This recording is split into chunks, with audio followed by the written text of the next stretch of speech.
My name is Carrie Hall, and for the past 25 years I've been in the financial services industry, and I now serve as the president of a major financial institution in Texas.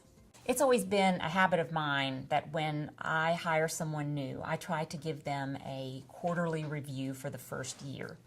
I feel like they deserve to know how they are progressing along the goals that we had set for them.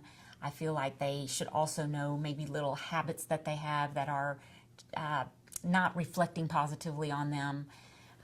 It's unfortunate if your new boss doesn't take the time to do that, because as I've mentioned before, what you want to be sure you're not doing is starting to veer off course of where they want you to go.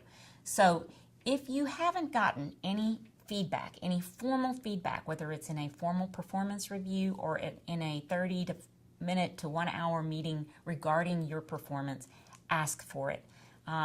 In fact, you can even ask that when you're being interviewed. How often do you guys give performance reviews? And then follow up on that. If you're not getting a performance review, they're not doing their share to make sure that they're getting from you what they're asking from you.